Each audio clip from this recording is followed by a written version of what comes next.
Hello students, आज हम पढ़ेंगे न्यूक्लियस। न्यूक्लियस को हिंदी में केंद्रक भी बोलते हैं। आज इसकी डिटेल व्यू में हम स्टडी करेंगे। इसके अंदर हम देखेंगे कि न्यूक्लियस होता क्या है, इसकी स्ट्रक्चर क्या होती है, इसके फंक्शंस क्या होते हैं और ये क्यों इंपॉर्टेंट है सेल के लिए। आज इस क्लास में हम डिटेल व्यू में इसके बारे में डिस्कस करते हैं। तो देखते हैं कि न्यूक्लियस होता क्या है। न्यूक्लियस एक मेम्ब्रेन बाउंड ऑर्गेनेली है जो कि यूकैरियोटिक और प्रोकैरियोटिक सेल्स में दोनों में पाई जाती है। यूकैरियोटिक सेल की बात करें हम, यूकैरियोटिक सेल के अंदर nucleus double membrane bound organelle है जिसके ऊपर दो मेम्ब्रेन पाई जाती है, इनर मेम्ब्रेन और आउटर मेम्ब्रेन। न्यूक्लियस को हम ब्रेन ऑफ द सेल भी कहते हैं क्योंकि ये सभी मेटाबॉलिक एक्टिविटीज़ हैं वो न्यूक्लियस के अंदर संपन्न होती है और न्यूक्लियस के अंदर सेल्स की ग्रोथ भी होती है, मतलब सेल डिवीजन भी न्यूक्लियस के अंदर ही होता है। आइए न्यूक्लियस को डिटेल व्यू में पढ़ते हैं। उससे पहले देखते हैं कि न्यूक्लियस की खोज किसने की थी। Who discover nucleus. न्यूक्लियस की डिस्कवरी की थी रॉबर्ट ब्राउन नामक वैज्ञानिक ने। रॉबर्ट ब्राउन नामक एक वैज्ञानिक थे, उन्होंने न्यूक्लियस की खोज की थी इन 1831 में इन्होंने न्यूक्लियस की खोज की थी। न्यूक्लियस को कैरियन भी बोला जाता है। कैरियन क्यों बोला जाता है? कैरियन इसलिए बोला जाता है क्योंकि कैरियन का मतलब होता है न्यूक्लियस की स्टडी। हम जो भी न्यूक्लियस की स्टडी करते हैं ना, न्यूक्लियस का अध्ययन करते हैं, उसको हम कैरियन बोलते हैं। इसलिए बोलते हैं क्योंकि न्यूक्लियस एक ऐसी चीज़ है जिसके अंदर डीएनए आरएनए पाया जाता है, रिप्रोडक्शन करता है सेल का, सेल ग्रोथ करता है, सेल डिवीज़न होती है, ये सारी प्रक्रिया न्यूक्लियस के अंदर होती है। इसलिए न्यूक्लियस को कैरियन भी बोला जाता है क्योंकि न्यूक्लियस की स्टडी को कैरियन हम कहते हैं। सेकंड है हमारा brain of the cell control all metabolic activities. Nucleus को हम ब्रेन कहते हैं सेल का क्योंकि ये सेंटर में पाया जाता है यूकैरियोटिक सेल के अंदर और ये सारी मेटाबॉलिक एक्टिविटी को कंट्रोल करता है। उसके बाद RBC does not have nucleus but osteoclast have more nucleus. मतलब आरबीसी एक ऐसी सेल है हमारे जो शरीर के अंदर, उसके अंदर न्यूक्लियस नहीं पाया जाता है, मगर ये एक ऐसी सेल है ओस्टियोक्लास्ट, इसके अंदर एक से ज़्यादा न्यूक्लियस पाए जाते हैं। Double membrane bound structure. Nucleus क्या है? डबल मेम्ब्रेन बाउंड स्ट्रक्चर है। इसके अंदर आउटर मेम्ब्रेन इनर मेम्ब्रेन दो मेम्ब्रेन पाई जाती है। ठीक है। Having genetic information and control heredity growth. इसके अंदर क्या है? इसके अंदर जेनेटिक इन्फॉर्मेशन पाई जाती है। जेनेटिक इन्फॉर्मेशन मतलब डीएनए आरएनए, जैसे ये क्रोमेटिन हो गया, क्रोमोसोम्स हो गया, जीन्स हो गए, इसके अंदर ये पाए जाते हैं। जो कि हमारे जीन्स होते हैं ना, ये क्या करते हैं कि एक जनरेशन से दूसरी जनरेशन में इन्फॉर्मेशन को लेके जाने का काम करते हैं। मतलब जैसे ये हमारा सेल है, एक ये सेल क्या है? पेरेंट सेल है। ये पेरेंट सेल है क्या? ये दो सेल बनाएगा डॉटर सेल, ये दो डॉटर सेल बनेंगे, इसका एक पेरेंट सेल ही बन गया। ये पेरेंट सेल फिर क्या करते हैं? दो डॉटर सेल का बनाता है। ऐसे ये पेरेंट सेल बनेगा, फिर ये दो डॉटर सेल, या ऐसे करके मल्टीपल डिवीज़न हो जाते हैं सेल के। सेल की ग्रोथ हो जाती है, जिससे क्या है सेल ग्रोथ होती है और सेल ग्रोथ होने से क्या है इन्फॉर्मेशन है ना हमारी जीन्स के द्वारा एक जनरेशन से दूसरी जनरेशन में चली जाती है। इसलिए क्या करता है कि having genetic information control heredity growth, मतलब ये जेनेटिक इन्फॉर्मेशन लिया होता है और सारी हेरिडिटी ग्रोथ होती है ना। हेरिडिटी मतलब जो भी इन्फॉर्मेशन हमारी जाती है वो न्यूक्लियस से बनकर ही दूसरे मतलब जनरेशन में जाती है। ठीक है।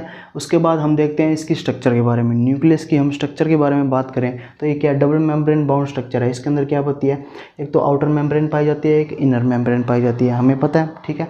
आउटर और इनर मेम्ब्रेन के बीच में एक स्पेस पाया जाता है। ठीक है। उसको हम क्या बोलते हैं? Pre nuclear space. ठीक है। इस स्पेस का क्या नाम है? Pre nuclear space. इसकी मोटाई कितनी होती है? इसकी मोटाई होती है 10 से लेकर 50 म्यू। 10 से लेकर 50 म्यू इसी आउटर मेम्ब्रेन और इनर मेम्ब्रेन के बीच में जो स्पेस होता है उसको प्री न्यूक्लियर स्पेस बोलते हैं। इसकी मोटाई होती है 10 से लेकर 50 म्यू तक। ठीक है। और आउटर मेम्ब्रेन होती है ना, उसके ऊपर भी कुछ राइबोसोम्स पाए जाते हैं जो कि प्रोटीन सिंथेसिस का काम करते हैं। ठीक है।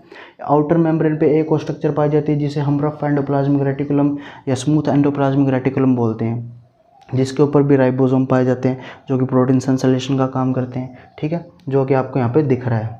और मेम्ब्रेन के पास हम बात करें तो इस मेम्ब्रेन के पास एक ये छिद्र पाए जाते हैं, जो होल्स पाए जाते हैं, ये वाले ये आपको दिख रहे हैं ना, होल्स होते हैं।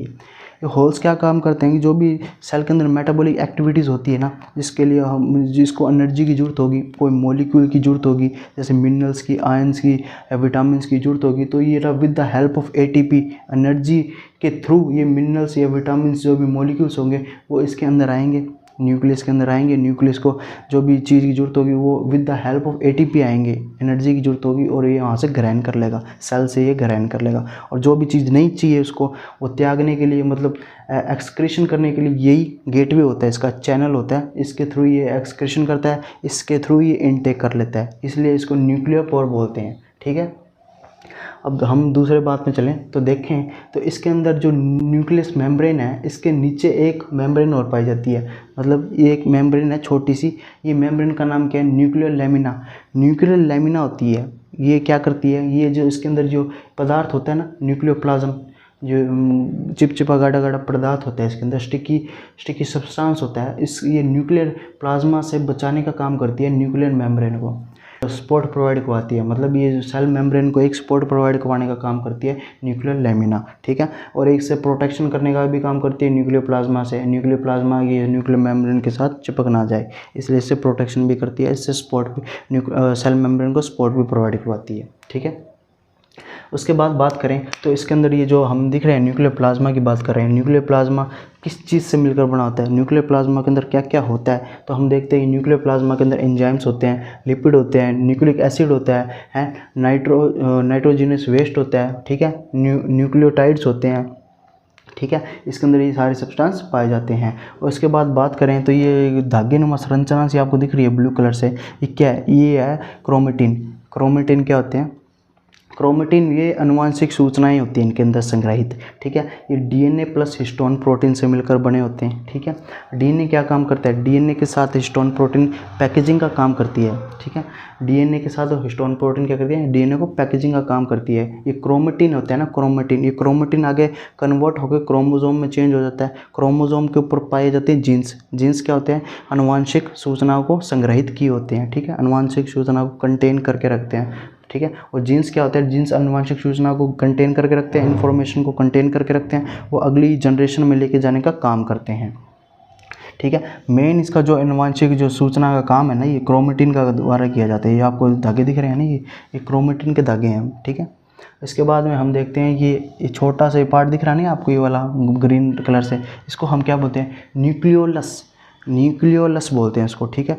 ये हमारा न्यूक्लियस था, इसके अंदर छोटा सा भाग होता है, उसको बोलते हैं न्यूक्लियोलस। ये विदाउट मेम्ब्रेन ऑर्गेनली है न्यूक्लियस, इसके ऊपर मेम्ब्रेन नहीं पाई जाती, इसको क्या बोलते हैं हम? न्यूक्लियोलस। न्यूक्लियोलस क्या बोलते हैं? ये विदाउट मेम्ब्रेन ऑर्गेनली है, ठीक है। ये क्या करता है? ये क्या राइबोसोम का फॉर्मेशन करता है। किसका फॉर्मेशन करता है? ये राइबोसोम का फॉर्मेशन होता है, वो न्यूक्लियोलस से होकर निकलता है, ठीक है। इसके बाद में आरएनए का सिंथेसिस भी यहाँ से ही होता है। जो न्यूक्लियोलस है वो आरएनए का सिंथेसिस भी करता है, राइबोसोम का फॉर्मेशन भी करता है, ठीक है। अब हम इसके स्ट्रक्चर को थोड़ा और डिटेल व्यू में देखेंगे। वहाँ पे देखते हैं कि न्यूक्लियर मेम्ब्रेन की बात करें, न्यूक्लियर मेम्ब्रेन की बात करें तो वहाँ पे हम देखते हैं कि न्यूक्लियर मेम्ब्रेन दो मेम्ब्रेन से मिलकर बनी हुई है, इनर मेम्ब्रेन और आउटर मेम्ब्रेन। इन दोनों मेम्ब्रेन को हम क्या बोलते हैं? Nuclear envelope membrane. Nuclear envelope membrane, इन दोनों मेम्ब्रेन को हम बोलते हैं, ठीक है। उसके बाद हम देखें तो न्यूक्लियर मेम्ब्रेन होती है ना, वो separate cell genetic material from surrounding cytoplasm. तब ये क्या करती है? इस मेम्ब्रेन का मेन काम क्या है कि ये जो न्यूक्लियस है वो सेल के अंदर है, और सेल के अंदर है तो सेल के अंदर साइटोप्लाज्म भी है। साइटोप्लाज्म है तो साइटोप्लाज्म से अलग करने का ये जो बीच में दीवार है ना, वो न्यूक्लियर मेम्ब्रेन है, ठीक है। न्यूक्लियस को साइटोप्लाज्म से अलग करने की दीवार किसको बोलते हैं? न्यूक्लियर मेम्ब्रेन को बोलते हैं, ठीक है। उसके बाद हम देखते हैं बैरियर फ्रॉम मैक्रोमोलिक्यूल्स, मतलब मैक्रोमोलिक्यूल्स के लिए बैरियर है, जैसे प्रोटीन हो गया, जैसे मोटे मोटे मोलिक्यूल वाले कार्बोहाइड्रेट हो गए, मोटे मोलिक्यूल वाले प्रोटीन हो गए, इनको बैरियर के मतलब बड़े मोलिक्यूल को अपने अंदर आने नहीं देती, छोटे छोटे मोलिक्यूल को अपने अंदर आने देती है। बड़े मोलिक्यूल के लिए एक बैरियर दीवार की तरह काम करती है। Nuclear pores are present between nuclear membrane. आपने देखा था कि न्यूक्लियर पोर प्रेजेंट हो रहे हैं न्यूक्लियर मेम्ब्रेन के बीच बीच में, जो कि क्या है कि छोटे छोटे मोलिक्यूल्स को अपने अंदर आने देती है, जो कि न्यूक्लियस को चाहिए होते हैं, ठीक है। उसके बाद हम बात करें nuclear lamina mechanical support. Nuclear lamina हमने बात की थी, न्यूक्लियर लैमिना है वो मैकेनिकल सपोर्ट प्रोवाइड करवाता है, जो कि न्यूक्लियर मेम्ब्रेन को, ठीक है, जो कि न्यूक्लियर प्लाज्मा से बचा के रखता है इसको, ठीक है। और साथ में एक मैकेनिकल सपोर्ट भी प्रोवाइड करवा के देता है न्यूक्लियर मेम्ब्रेन को, ठीक है। उसके बाद हम बात करेंगे न्यूक्लियर प्लाज्म की। न्यूक्लियर प्लाज्म की बात करते हैं, न्यूक्लियर प्लाज्म के जो अंदर जो भी इसके गाढ़ा सब्सटेंस है, स्टिकी सब्सटेंस है, उस सारे को न्यूक्लियर प्लाज्म बोलते हैं। न्यूक्लियर प्लाज्म किससे मिलकर बना हुआ? एंजाइम्स, लिपिड, न्यूक्लिक एसिड है, न्यूक्लियोटाइड्स, इन सारों से मिलकर ये न्यूक्लियर प्लाज्म मिलकर बना हुआ है, ठीक है। न्यूक्लियर प्लाज्म क्या है कि क्रोमेटिन भी इसके अंदर है, जैसे धागेनुमा संरचना जो जेनेटिक इन्फॉर्मेशन को गैदर, मतलब जेनेटिक इन्फॉर्मेशन को लिए हुए जो अपने धागेनुमा संरचना दिख रही है उनको हम क्रोमेटिन बोलते हैं। DNA RNA replication in the nuclear plasm. जो डीएनए आरएनए की रेप्लिकेशन होती है ना, जो रेप्लिकेशन होती है डीएनए आरएनए की, वो न्यूक्लियर प्लाज्म के अंदर ही होती है, ठीक है। Genetic material is also present in the nucleoplasm. हमें पता है डीएनए आरएनए की जो भी रेप्लिकेशन वगैरह प्रोसेस हो रही है, तो ये न्यूक्लियोप्लाज्म वेरी इंपॉर्टेंट पार्ट है न्यूक्लियस का, ठीक है, जेनेटिक इन्फॉर्मेशन के बारे में। थर्ड हम पढ़ेंगे क्रोमेटिन। क्रोमेटिन को हम क्रोमोसोम भी बोलते हैं। हम इस स्ट्रक्चर के अंदर देखते हैं कि क्रोमेटिन क्या होता है। क्रोमेटिन एक थ्रेड लाइक स्ट्रक्चर होता है, ठीक है। ये जब तक है थ्रेड लाइक, जब तक इसके अंदर सेल डिवीजन नहीं हो रहा। अगर इसके अंदर सेल डिवीजन होने लग जाए तो ये ऐसे हो जाएगा, जिसके अंदर ये गुच्छे बन जाएंगे, ऐसे ये गुच्छे बन जाएंगे, क्रोमेटिन के ये गुच्छे बन जाएंगे, और गुच्छे बन के ये क्रोमेटिन के गुच्छे एक दूसरे से दूर हो जाएंगे। दूर होने के बाद ये अपने जो भी है न्यूट्रिशन वगैरह लेंगे, न्यूट्रिशन लेके नई सेल का फॉर्मेशन करने लगेंगे, ठीक है। ये होता है सेल डिवीज़न के अंदर। इस सेल डिवीज़न की क्लास हम अगली क्लास में देखेंगे कि सेल डिवीज़न होता कैसे है, मगर पहले हम यहाँ पे देख लेते हैं कि क्रोमेटिन का काम क्या होता है। क्रोमेटिन का काम होता है जेनेटिक इन्फॉर्मेशन को लेना और एक जनरेशन से दूसरी जनरेशन में लेके जाना, ठीक है। ये काम इसके क्रोमेटिन का होता है। इसके बाद में फोर्थ है हमारा न्यूक्लियोलस। न्यूक्लियोलस क्या है कि largest membrane less organelle of the nucleus, मतलब ये सबसे बड़ा ऑर्गेनेली है न्यूक्लियस के अंदर, मेम्ब्रेन लेस वाला, ठीक है। इसके ऊपर मेम्ब्रेन नहीं पाई जाती है, खुले तौर पे न्यूक्लियस में पाया जाता है। और manufacture and assembly of ribosomes, ये क्या करता है, मैन्युफैक्चर करता है राइबोसोम, ठीक है। राइबोसोम की ये फैक्ट्री है। न्यूक्लियोलस को राइबोसोम की फैक्ट्री माना जाता है, क्योंकि ये राइबोसोम का फॉर्मेशन करता है। सिंथेसिस ऑफ राइबोसोम न्यूक्लियोलस में होता है, ठीक है। सिंथेसिस ऑफ आरआरएनए, आरआरएनए का सिंथेसिस भी न्यूक्लियोलस के अंदर होता है, ठीक है। आरआरएनए का मतलब होता है राइबोसोमल आरआरएनए। आरएनए की फुल फॉर्म होती है राइबोन्यूक्लिक एसिड, ठीक है। ये आरआरएनए का फॉर्मेशन भी न्यूक्लियोलस में ही होता है, ठीक है। अब हम देखेंगे इसके फंक्शंस ऑफ न्यूक्लिक एसिड। अब हम पढ़ते हैं फंक्शंस ऑफ न्यूक्लियस, न्यूक्लियस के फंक्शंस। पहला फंक्शन हमारा control heredity characters of an organism. Nucleus क्या करता है, एक ऑर्गेनिज्म के हेरिडिटी कैरेक्टर को कंट्रोल करता है। ऐसे कैरेक्टर जो एक पीढ़ी से दूसरी पीढ़ी जाते हैं, अनुवांशिक सूचनाएं को लेके जाने वाली जो चीज़ है वो न्यूक्लियस है। न्यूक्लियस के अंदर ही एक पीढ़ी से दूसरी पीढ़ी अनुवांशिक सूचनाएं लेके जाई जाती है। सेकंड हमारा डीएनए रेप्लिकेशन। डीएनए रेप्लिकेशन भी न्यूक्लियस के अंदर ही होता है। डीएनए रेप्लिकेशन से क्या होता है कि डीएनए से डीएनए का निर्माण, मतलब डीएनए की प्रतिकृति, वो भी न्यूक्लियस के अंदर ही होता है। थर्ड हमारा सेलुलर मेटाबॉलिक एक्टिविटीज़।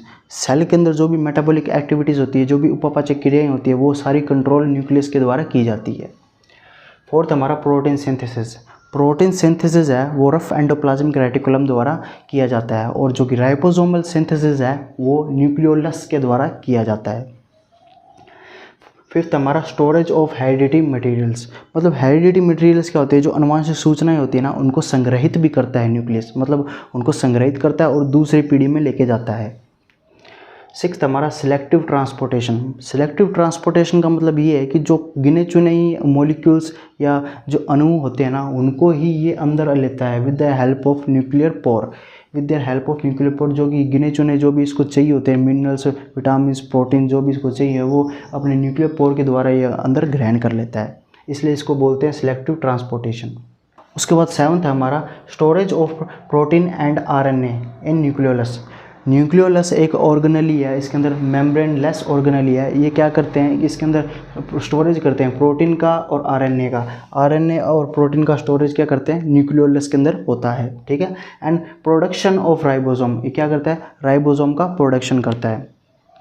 उसके बाद है एट्थ क्या है, सेल डिवीज़न। सेल डिवीज़न होता है कि सेल का डिवीज़न होना, मतलब एक सेल से 2 सेल का बनना, 2 से 4 का, 4 से 6 का, ऐसे बहुत सारी सेल का निर्माण होता है ना, वो भी न्यूक्लियस के अंदर ही होता है। उसके बाद है and nucleus is very important part of cell development. Cell development मतलब सेल का विकास होने के अंदर भी न्यूक्लियस बहुत इंपॉर्टेंट रोल अदा करता है। उम्मीद है आज की क्लास आपको अच्छी लगी होगी। आज के लिए इतना ही, धन्यवाद।